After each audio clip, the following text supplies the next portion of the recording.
안녕하세요, 방구석 평론가입니다. 고 이성균 배우의 마지막 유작 행복의 나라를 시사회로 일주일 먼저 관람하고 왔습니다. 저번 달에 개봉했던 탈출 프로젝트 사일런스는 생각 이상으로 실망스러운 영화였는데 과연 이 영화는 어땠는지 먼저 보고 온 후기 풀어보겠습니다.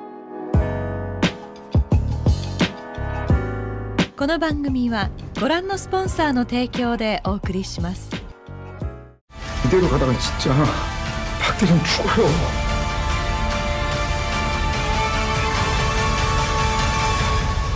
살 사람은 살려내야 되지 않습니까?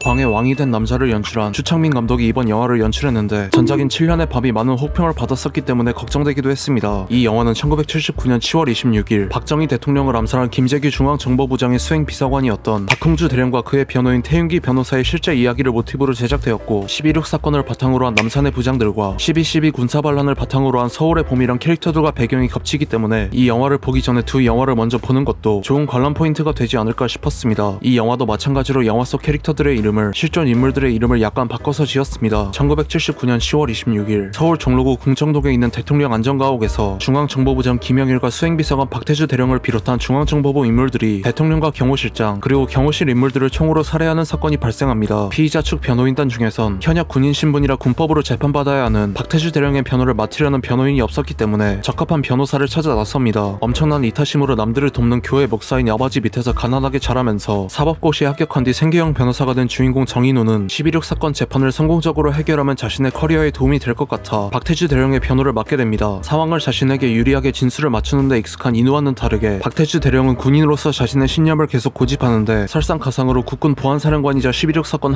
합동수사단장인 전상두 소장이 재판을 실시간으로 감청하면서 재판부에 쪽지를 보내 재판을 좌지우지하고 부하들을 시켜 변호인단과 가족들의 목숨을 위협합니다. 비록 자신의 출세 때문에 사건을 맡게 되었지만 점점 박태주 대령에게 마음을 열게 된 인우가 최선을 다해 그를 변호하는 내용입니다. 추창민 감독의 전작 7년의 밤이 매우 실망스러웠는데 행복의 나라는 광의 왕이 된 남자처럼 배우들의 훌륭한 연기와 억지스러운 전개 없이 자연스럽게 흘러가는 짜임새 좋은 구성이 만족스러웠습니다. 특히 몇 주 전에 개봉한 파일럿의 코미디 연기와는 다르게 정인우 변호사를 연기한 배우 조정석의 처절한 연기가 돋보였는데 코미디가 아닌 전극 연기를 하는 배역이 없었던 것은 아니지만 최근 배역들 중 가장 돋보였습니다. 이제는 더 이상 영화나 드라마에서 볼 수 없는 고 이성균 배우의 마지막 유작이라는 점도 중요한 관람 포인트인데 자신의 신념을 지키려는 굳건한 군인을 훌륭하게 소화했고 탈출 프로젝트 사일런스와는 비교하는 것 자체가 실례일 정도로 그의 마지막 유작이라는 타이틀의 의미가 있었다고 느꼈습니다. 서울의 봄과 배경이 어느 정도 겹치다 보니 당시 국군 보안사령관 겸 합수단장이자 전 대통령인 전두환을 모티브로 한 캐릭터가 등장하는데 서울의 봄의 전두광이 주인공 이태신의 안티테제이자 주변인들을 자신의 사람으로 만드는 것에 능하고 자신이 원하는 것을 얻기 위해 온갖 권모술수를 쓰는 야비한 권력 추구형 빌런으로 묘사되었지만 이 영화 속 전상두는 권력을 추구하는 것은 같지만 배후에서 모든 것을 조정하는 흑막에 가깝게 묘사되고 복합적인 면을 보여준 전두광과는 다르게 완전한 악인으로 묘사됩니다. 전상두를 연기한 담당 배우 유재명이 이런 면을 잘 살렸기 때문에 서울의 봄을 보면서 느낀 분노와 답답함을 이 영화에서도 비슷하게 느꼈고 서울의 봄을 재밌게 보셨다면 이 영화도 보시면 좋을 것 같습니다. 장점도 많지만 단점들도 체감되었는데 2시간 20분 동안 계속 몰아붙이던 서울의 봄과는 다르게 영화 속 대부분의 장면들이 법정에서 전개되다 보니 전개 속도가 상대적으로 느린 편입니다. 앞에서 언급한 조정석의 훌륭한 연기가 장점이자 단점이기도 한데 광의 왕이 된 남자처럼 중간중간에 유머로 분위기를 반전시키려고 한 것인지 영화 중반부에 웃기려고 하는 대사들이 나오지만 개인적으로는 영화의 전체적인 분위기와 어울리지 않는다고 느꼈습니다. 또한 후반부의 특정 장면이 배우들의 연기도 훌륭하고 카메라 구도와 조명 등이 어우러진 잘 연출된 장면이긴 하지만 굳이 필요한 장면이었나 의문이 들 정도로 과하다는 느낌이었습니다. 영화의 분위기상 심파 장면이 나올 법도 한데 다행히 지나치다는 느낌이 들 정도로 거슬리는 부분은 없었습니다. 12.6 사건과 12.12 군사반란이 일어난 대한민국 현대사에서 가장 파란만장했던 시기인 1979년을 배경으로 한 한국 영화나 드라마는 많았지만 12.6 사건 이후에 벌어진 재판을 중점적으로 다룬 영화는 행복의 나라가 처음이기 때문에 의미가 있는 것 같습니다. 게다가 고 이성균 배우의 마지막 유작이기 때문에 그를 기억하고 싶다면 이 영화를 꼭 보시는 것을 추천드립니다. 서울의 봄 리뷰 영상에서 언급했듯이 1979년 군번인 아버지가 군대에서 12.6 사건과 12.12 군사반란 그리고 비상계엄이 전국으로 확대된 1980년 봄에 대학가에서 벌어진 시위 진압을 모두 겪으셨기 때문에 이 시기에 일어났던 일들의 생생한 증언을 들을 수 있었는데 12.6 사건 재판에 대해서는 이 영화를 통해 알게 된 사실들이 많고 영화와 실제 사건이 어떻게 다른지 찾아보게 되었습니다. 여러분들은 행복의 나라를 어떻게 보셨는지 댓글 남겨주시면 감사하겠습니다. 이상 시청해주셔서 감사합니다.